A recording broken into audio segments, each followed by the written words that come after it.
Great. This is such an interesting event. We're talking about the word interesting at lunch. But thank you for holding this event. I think this is an amazingly huge audience to gather for such a topic. Perhaps you, like all of us presenting, were beginning to formulate ideas about what it would be about, what would be the line of thought, what would be the controversy, what would be the relevance to architecture, and so forth, which is exactly the same questions that I think everybody presenting is in some way thinking through from their own place, wherever they are. My place is, I was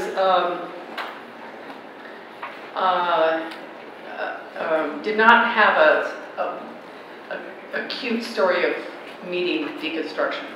I didn't have a easy meeting. It wasn't a gracious, oh my God, I found my life sort of thing. It wasn't that I recognized immediately in this philosophy my destiny as a philosopher, architect, or whatever. In fact, I understood not anything when I first read it. And the first read through, and this was true of Foucault as well, this was in graduate school, when I read The Order of Things, I understood not one page of it, not one page. And my background should have supplied me with the ability to read the whole thing, because my background was in classical philosophy, and it was a philosophical text, and it was the same with of grammatology.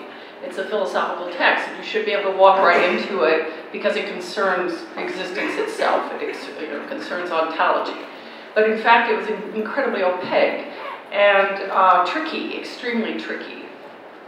So, like all graduate students, in a sense, you get indoctrinated into a certain kind of reading of something, and once you're in there, the whole reason for trusting yourself to that process, in some sense, is that if you get there, if you get in there, and you get in there through a set of teachers that somehow are able to show you something about it, then you discover something like grammatology, which is an amazing, life-changing discovery. Just as learning how to read Freud, or you don't actually have to, Freud is such a brilliant writer, but or other texts such as Foucault, I mean, these are transformational. So you can promise that to a student up front, and it makes no difference. Sometimes, a student will go in there and sometimes they won't. But it's it's something in retrospect, and I don't mean to give an account of it that makes it sound smooth or kind of the brilliant thing that verifies and underwrites the entire PhD experience or whatever it is, and the process of a career. It's not really careerist. It's actually a kind of falling in love, and that's what everybody talks about it as with Derrida in large part. That you just sort of fall in love with the watching the thought itself, watching the progress of the thought itself, moving through these texts over the years. I mean, in fact, Derrida wrote about everything. There is not probably one subject in the entire world you could come up with that you would not find sort of Derridian discussion of or puzzling over. The more comprehensive, sort of large-scale philosophical problems have lots of dimensionality to them, and they take up highly specific instances of sort of everyday life and vicissitudes of being in a certain place or being a certain kind of person. So they're encyclopedic in a way, and that is one of the amazing things about them. And that's why they get very addictive in a way, and there's a whole problem with the addiction. The problem with the addiction is that that either you have to become not just a reader of Derrida, but a virtuoso performer of Derrida, or you are left with a sort of the problem of Derrida, and and for me that problem has to do with the delay in the whole theory of delay in Derridian philosophy, the whole theory of temporizing, that things, introducing the slowness and the prevarication of time into philosophical analysis means that every argument is interminable, that you never find a stopping point in the way that, because each new instance will pose a new set of issues that you will then be obliged to follow through on, and then there's recursivity, and then there's, and then there's other dimensions to it that you see but will never get to, because there's several thousand lifetimes of work compacted into this work. And so, in a way, that's it poses a problem for certain kinds of people, and it poses people for whom analysis, who have not found the performance of analysis, let's say. And it also poses problems, it posed immediately problems for architecture, for kind of the reasons everybody's been stating. Anyway, there have been, I think a very good cross-section of what happened when Derrida came into architecture, the post-structural moment that when Peter and Derrida work out this architectural problem, the Cora, and when Bernard at Columbia University, when he becomes dean of Columbia University, is a certain sense of rival, not because of post-structuralism. It's not because Bernard himself was a dedicated post-structuralist at that moment, but he was completely familiar with what was going on in France, and was friends and had done Parc de la Villette in the spirit of a different kind of thinking and was going on in America. And he brought that, via the AA, the Architectural Association, he brings that to America as dean of Columbia University. And that was also a moment when a whole series of events start unfolding. At the same time, I came out of my PhD training and began teaching in critical theory, which was what my PhD was in, with an emphasis on American theory and American literature.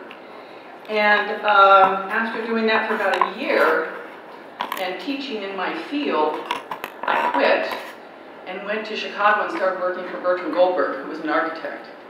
And there was no explanation for this derailment of my PhD career in critical theory. It didn't make any sense. And it was a real killer. What was I planning? What was I planning? And I started to work for Bertrand Goldberg, and I worked for him for a year, which the instruction of that moment was incredible for a whole variety of reasons. Because at that time, the discussions in Chicago were all about postmodernism, and there was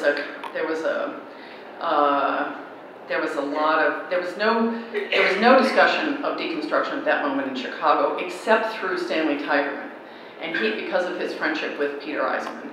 So I happened to meet Stanley at a dinner party one night, and we started talking, and he realized that my background it just came out that my background was, in fact, to have been trained in post-structural philosophy. And from then on, and then I started to teach for him for a while, and then I was starting to get into this very small network of people who were beginning to think about these ideas. Mark Wigley came to Chicago at a certain moment. We had a lunch in the Helmut Jahn State of Illinois building, if I recall, where we sat and talked about different questions of Levi-Strauss and so on. So this conversation was just beginning, and it gradually gained a certain kind of momentum. But I will, but for me, the moment that the critical theory of my PhD training met architecture was the moment when I understood something about post-structuralism that I had not understood as a graduate student. In fact, as a graduate student, I was trying to avoid certain implications, and one of those implications was that endless analytic kind of mandate, that if you begin on this path of analysis, where to end, how to resolve, because if you're doing an architectural building, you are not given the luxury of going on indefinitely. You're required to act. And so the status of action in post-structural analysis was really a crucial question for architects, and became a crucial question for the kinds of questions I wanted to pose to architecture. Why stop here? Why stop there? What is the goal? What's the motivation for doing it one way or another? Is it trivial? Is it profound? What does it belong to? So that transition was, pivotal in a lot of ways. The reason I put a kind of didactic explanation of why I called this architecture with a big A, and the A itself is neither big nor small, as long as it's in quotation marks. It could be small a wanting to be a big A, or a big A because, feeling small that day or something. But it's a little bit too cute. This is too cute in a sense. It's too pat, It's really about just telling you what I was beginning to, how I started thinking about this conference. I began thinking about it in terms of the variety of points of contact between myself and post-structural philosophy. One of them was certainly with the various projects of the people that was in this kind of post-structural group, you could say, this Derridian group. It included Jeff and Mark and Beatrice Colomina and Jennifer Bloomer and John Whiteman and Michael Hayes and some others. And that also it was a way of lining up a few problem areas. The question of temporization isn't up here, but it's crucial. The question of the delay, the interminable analysis. But what is up here are different points of contact, the différence, which is the same as the architecture with a big A, which is when you say it, you can't hear the difference.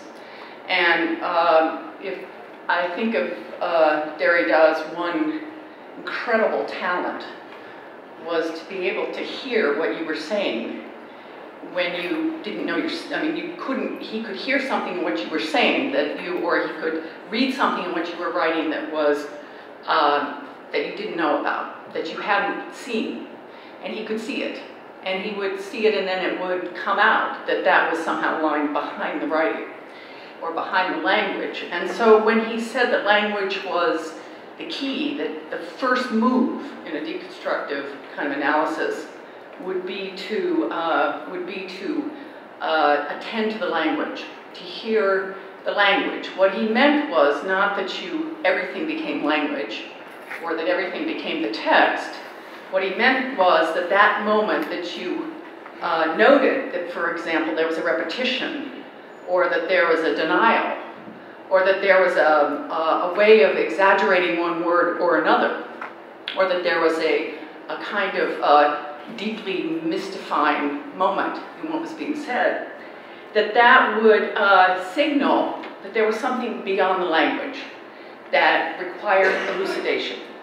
So that when we were talking about theology a little while ago, that's part of what his radar was looking for. Not religion, again, but whether there was anything in what you were saying had a certain theological status. When you said the word architecture, did it have a capital A or did it have a small a? And if it had a capital A, did that mean that you were referring to a specific kind of architecture? Did it mean that, you can't hear it, but you can hear the capital A in the enunciation of architecture. Insofar as we might say something like, there's a fabulous piece of architecture right now in New York City by this architect or that architect. And what we mean there is we mean a very specific object in space that we would go to and that we would admire or dislike on the grounds of whether it qualified as a good piece of architecture or not, and so on, so that we have inscribed that particular object in space in a very particular way. And that we expect that object to be standing there in a very particular way. That we expect it to be holding together some idea of architecture in a very particular way. And so the big A architecture, every architect desires to build the big A architecture. And what Derrida was showing, in a sense, to architects was that there was also a big little A architecture, and there was also a little A architecture. And what he meant by little A architecture was not necessarily minor architecture or secondary or tertiary architecture. What he meant was it was architecture that was still open, that had not closed itself, that was still somehow open, that it had not decided what it was, that it had taken the enormous risk of leaving something unresolved about the building. Now we know that every building or every piece of architecture has tons of things that are left unresolved. But usually and Colin Rowe talks about this, you know, with respect to the reconciliation of the ideal and the contingent as a reconciliation that is like the, you know, you have to give up certain things in the ideal in order to deal with the contingent, and that those two things come into play with each other the way you might compose a fugue or something, that you take the complexity of a problem and you reassemble it, and you cut your losses, and you build the building in that way. You arrive at the possibility of building the building. And so we see, but the question is, how does that failure to close the building or to close the problem that you were dealing with, how does it manifest itself in the building? Is it left open? Is it left visible? Is it left palpable? And if it was left palpable, the architecture was still in play. It had not given up. It had not. It had a big enough problem so that it wasn't able to solve it in one building. And that, in a way, is what the architecture of the small a, without the quotation marks in a certain sense, is meant to signify. The small a, the big small a with the quotation marks could mean any number of things, and I don't want to, I kind of made a list of different takes on that problem. Here, the architecture writ large, which is an interdisciplinary architecture that is advocated by most architects and yet is almost impossible to practice because the discipline is, the definition of discipline is that you lay down your stake in the discipline. And so to pull up the stake on behalf of another discipline is very difficult. And so when Jeff said that, or whoever said that, you know, disciplinarity is a powerful thing, our loose talk in a way about interdisciplinarity doesn't understand in a certain sense the stake, what's at stake. So in any case, the architecture in this expanded field was Rosalind Krauss's term for art in the expanded field, which also meant that it was no longer going to be about the big object in space, or it was no longer going to be about a theological principle of immediacy that the modernist painters had, for example, but it was going to be engaged with all the powers and complexities of life and the psyche, that it was going to be what she called the optical unconscious. It was going to be that faculty that was going to be operating with respect in art and with respect to the reception of art. Architecture with a capital A in Dubai or Abu Dhabi is sort of self-explanatory. The strictly architectural was a section that we made up for assemblage, and we always knew exactly what was going to go in that section. It was never any doubt about what went in the strictly architectural section, which is an enigma because what went in there was so many different things. So many different things went into that section, strictly architectural. Most of them were unbuilt projects. And so you could say maybe it was dedicated to a sort of discursive idea about architecture, but it was a very strange knowledge that we had. And so we had developed a certain particular, radar around different kinds of architectural work, the project versus the built, the built work, the narrative or the discourse versus the practice and the drawing and so forth. And we were playing with those, interchangeability of those and the kind of assemblages of those in that strictly architectural section.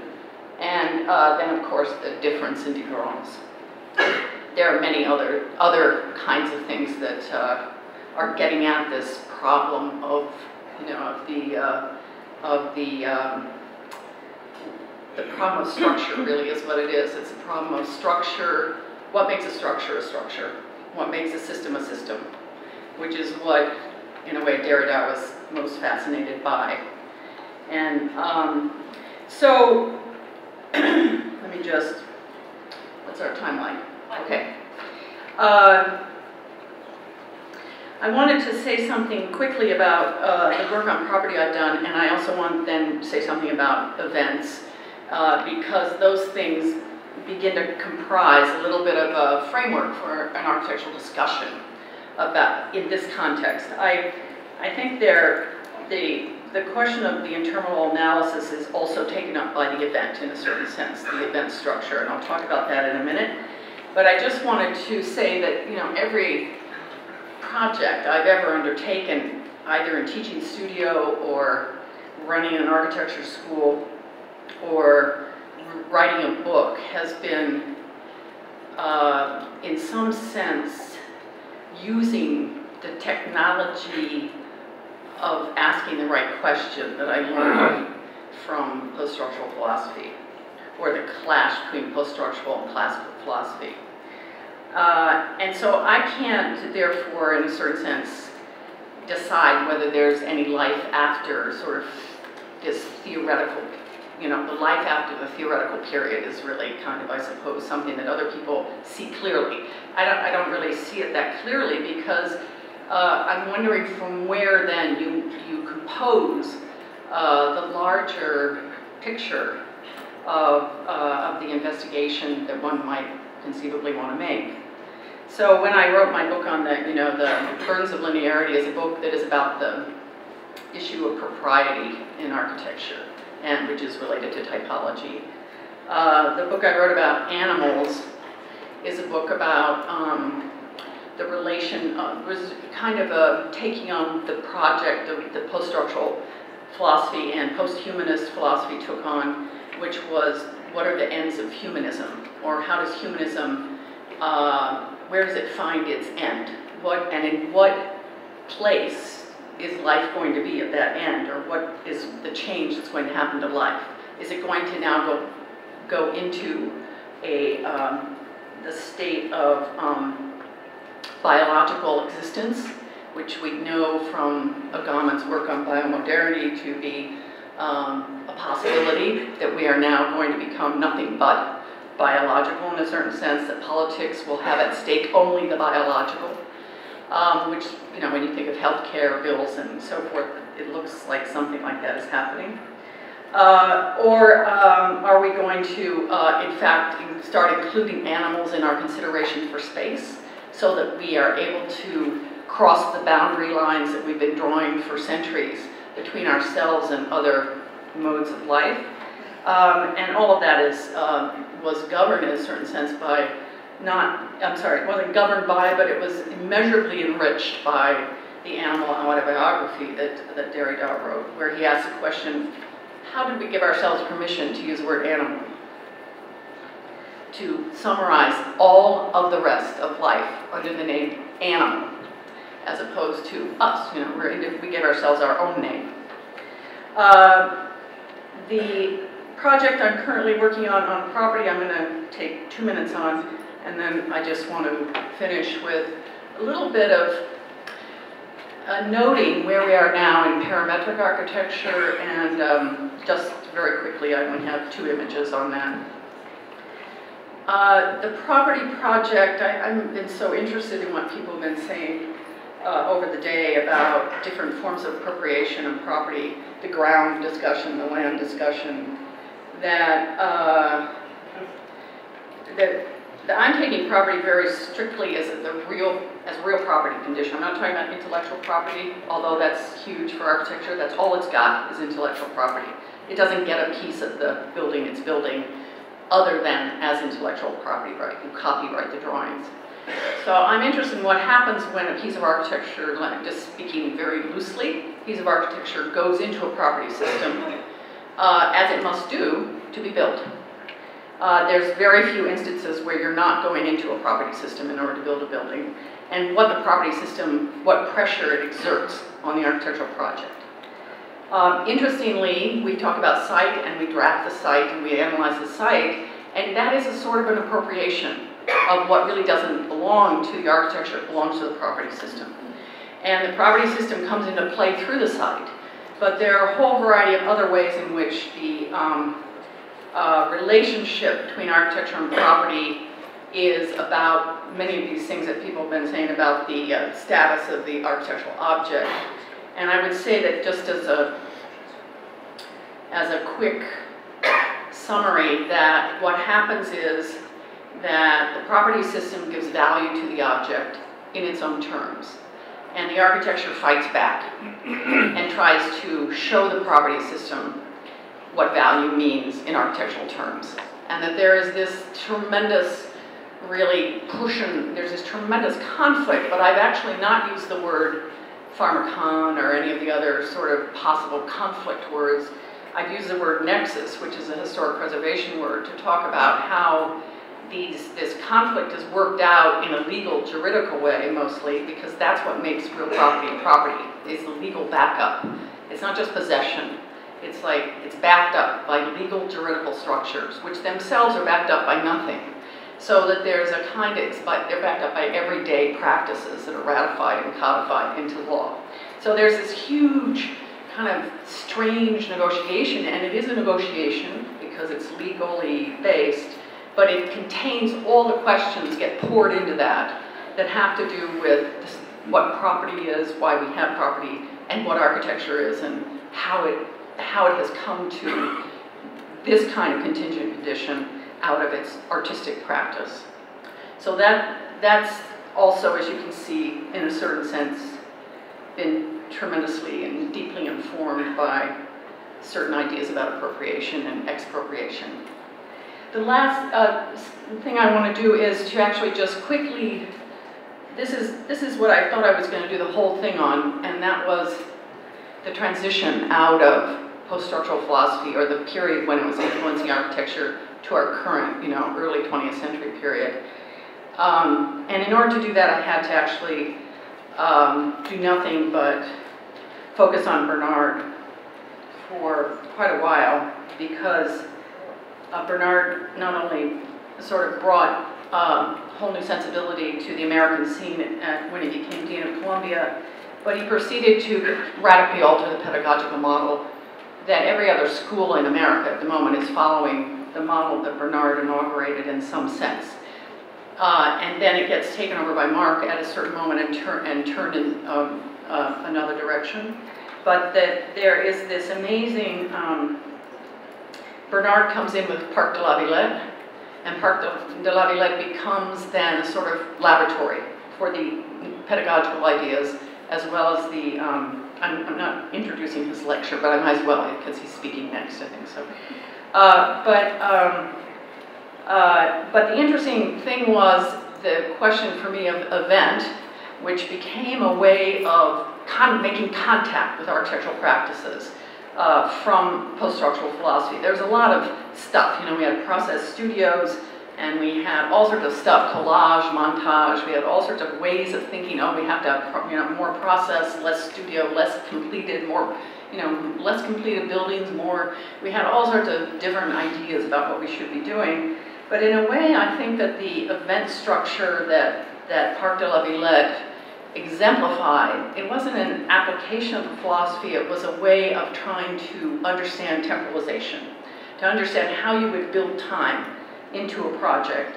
And it adopted a different approach than the animation software that would come down the pike shortly afterwards, that was inaugurated in the paperless studios on the 5th floor of the Columbia School of Architecture.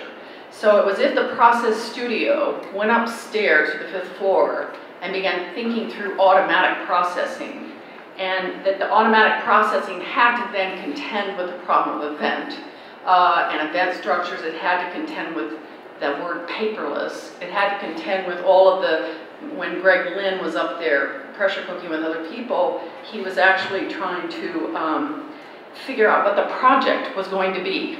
And the project was going to be to register forces. That was the problem. He was going to register forces in iterative computational runs. And that was going to be the form-making architectural principle of sorts. I'm oversimplifying it. But because of that, in a way there, I mean, Greg Lynn was also coming out of that climate at Columbia, that incredibly vital climate at Columbia, where there's a huge amount of philosophical discussion and theoretical discussion of every kind. And Deleuze was very influential on those early ideas about force fields, and so forth. So I want to say, and definitely an oversimplification, that the event structure and that was figuralized in the Parc de la Villette as an openness to temporality, to change, to events, to cross-programming, gets taken into the skin of the structure, of the skin that becomes the iterative computational skin, and that skin then takes over the role of producing events. In other words, that there are I'm going to show now Tom Wiscombe's work, just 2 slides, because his work is struggling with precisely that problem of, the problem I'm having, which is which button to push here. Oh, here we go. He's doing these prototypes, which I have nothing to say about the aesthetics of them at this moment. The word aesthetics is incredibly important to the property discussion and other discussions earlier. But it's not about the aesthetics, it's prototypes for trying to deal with everything that's at work. How do I get back to the menu now? Oh no, I'm just going to go forward. That's right. Yeah, it's okay. I think I can just do this. They're just a few. Wait, the lights are down. No, oh yeah, right, sorry. This is when the lights are supposed to come down. I'm supposed to signal that, sorry. So that the skin becomes this, this prototype of registering in itself, so that it's Peter Eisman's wildest dream about architectural autonomy and the condensation of language, philosophical language into an architectural language. So in a way it's using that also as its guideline. This is the Batwing project, and so really there are many people working on this, but working on different angles of this, but it's about making the skin the subject and taking away the architectural subject as standing outside in the sense of the structure and beginning to make the skin, not just heat sensitive, not just light sensitive, not just smart in other ways everybody's trying to think of.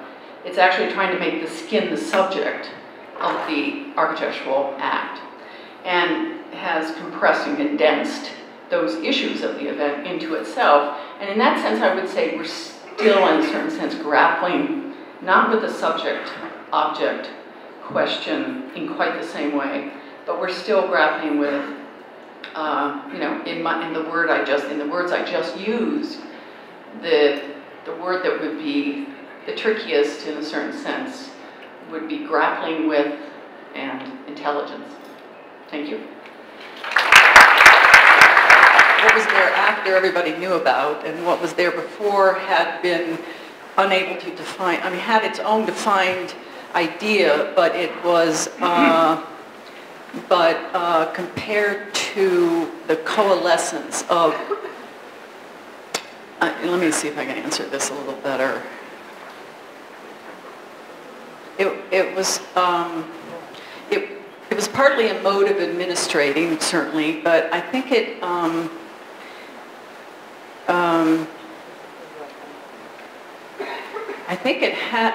had to do with the architectural association model that was brought into the United States. The it was Bernard's take on the architectural association model. So it was a lineage from the architectural association through Bernard and Bernard's ideas about what a program would be that began to channel itself into Columbia. And it was a very different model. It had a more open intellectual environment. It was there was the the jury system was different. The number of history and theory courses were different. The kind of history and theory courses were different. The fostering of publications, very wide publishing and sort of newsletters and books and pamphlets and film and everything. And there's a recording of activity and discussion, and it wasn't ideological exactly. It was fostered discussion, and there were groups that were ideological within it, you could say, and even in a certain sense, a post-structural group, somewhat ideological in the sense that they were forwarding, trying to change architecture. So there was a kind of, there was a coalescence around that. But I'm sorry, I should maybe let Bernard answer that also. Well, no, maybe I shouldn't, I don't know.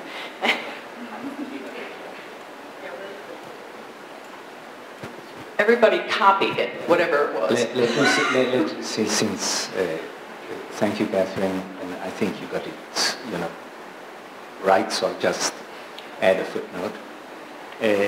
Indeed, there was a fairly good, solid, traditional educational model in place in the school, which probably had been existing for at least 20 years from the 60th period, which had a very, very defined curriculum.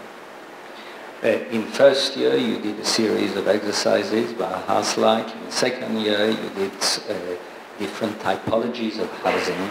And in third year, you did the sanctuary, the monastery type and the long span building. And this was codified, and had been codified over literally 20 years.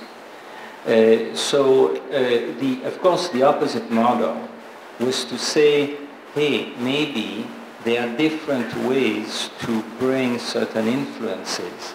And rather than organizing everything around those models, which were identical every semester, were to open up a whole series of possibilities, which were, and I'm going here, you mentioned very correctly the Architectural Association in London, where Elvil Boyarsky had often used the word, which I found very striking, what he called the unit culture.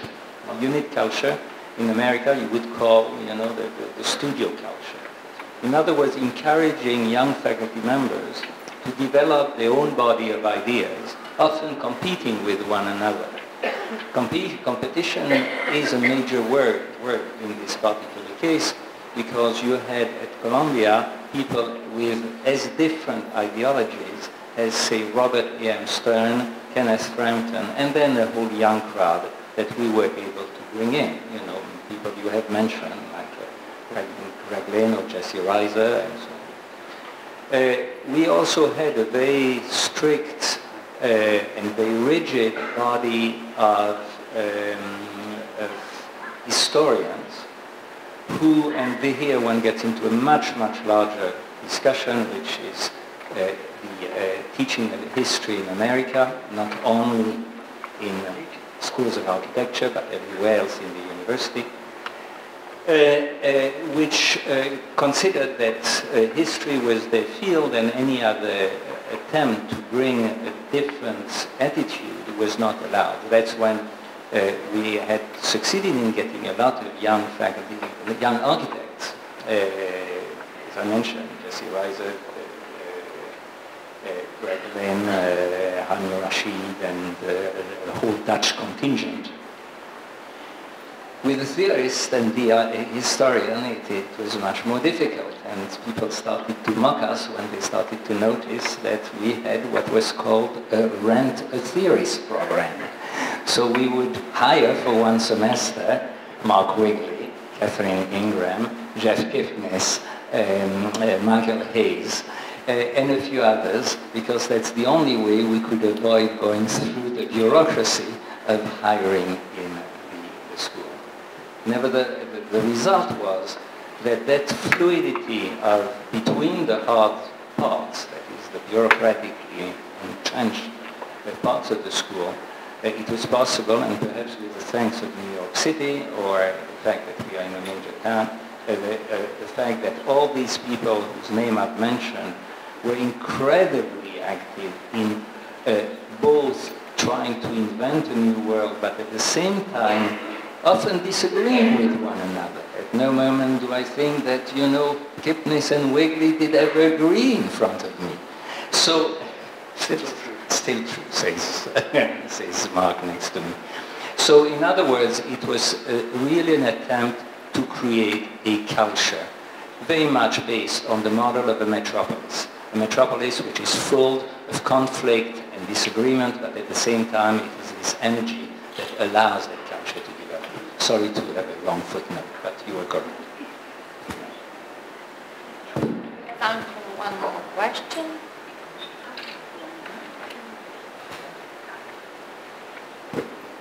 I want to ask you about this last slide. How do you connect this parametric design, which is very calculable or calculative, controlled also, with the deconstructive anti-methodology, which is completely opposite to it? But would you say how it's opposite? It's not So I can see what you mean. It's not calculative. Not calculated. Well, this would claim to be also unpredictable in the sense that it would be calculated. It would be some things would be calculated, but the actual force of the sort of iterative diagram is to cash in on the software logic and let it unfold in new patterns, so to speak. You're absolutely right in saying it's front-loaded, and that there's a front-loaded, unstated sort of relationship to the process of production. And actually, I think that Tom Wiscombe and other people now are sort of coming to the point where the learning curve is almost over, the learning period is over, and now they're actually facing the identical questions that were being faced before computation, before digital architecture got going, which are, well, we know how to do all these things, but what should we do? And so what we should do is really a theoretical moment, in my opinion, in architecture. That the how is absorbing and incredibly important, but far more easily attainable than the what. What should you do now that you know how to do all these things? Or why did you waste your time learning all those things when what you really wanted to do was this? So it's so I think it's been a very deceptive path, but also fascinating path in terms of changing very significant paradigms having to do with structure and skin and surface and landscape. Landscape, in fact, has been completely re-enlivened in a sense by the possibility of no longer just doing the shrubbery around the building, so to speak, being horticulturalists. And it also has actually taken architecture, in a sense, into a whole different set of problems where structure and ornament begin an entirely new conversation also. The ornamental condition of this kind of work has been, everybody's been just sort of showing pictures of it endlessly as if it were meaningful, but of course it's iconography of a different order, but it's but now in a sense there's suddenly, like, again, the question of what is the relationship of the sort of the ornamental to the structural, or the claims for structure of this sort of work. So I think it's very much kind of just arriving at this moment in a certain sense back at sort of theoretical problems. So I think I agree with you, in its dumb sense. It is nothing. It doesn't have the provocation. Yeah. I want to add two things to that. One is, it's absolutely important that the shift from Derrida to Deleuze as the major influence of architecture is occurring just at that moment. Because Deleuze is looking at the life of forces. And so the shift from a deconstructive question of undecidability and openness turns towards the idea that the architecture is no longer a passive state for unpredictable events, but an actor. So that the architecture would actually, as much as possible, become alive and participate as an active agent in the construction of events. And I think Catherine's right. We're just now beginning to understand to what extent that is a realizable possibility and to what extent, like for example, Greg Lynn's embryological house is not one house, it's 10,000 houses, or an infinite number of houses that belongs to the same family without there being a single ideology. I mean, ideality. So unlike Eisenman's cube, which in some sense you read the index against an ideality, there is no such thing as the ideality in Greg Lynn's form, which better maps our living relationship to each other. We understand each other as each different, but we don't see our differences as an index from an ideality. And so these were really profound new anticipations of an agency for architecture. You know, and of course, utterly naive and misguided. And the other thing I think that's worth mentioning, I don't know if Bernard would agree with this, is that Bernard was the first person who was no longer a director. He was a producer. So there was not an auteur model, like under Polchek. There was a model that the head of the school would direct the script of the school towards a single production. Instead, you have a producer who produces an active debate and discourse. And in fact, to be honest with you, I don't think Bernard liked any of that work. I personally, for that 10 years of Stan and all those people you were talking about, it must have been incredibly discomforting to him for him to be such a powerful incentive and catalyst for it to happen. But I don't actually think he believed it. I mean, you'd have to ask him. He believed in the sociology, the intellectual ferment, and the process. But I think he is and probably remains deeply skeptical about its effort to totalize. Because in a certain sense, when you say calculating,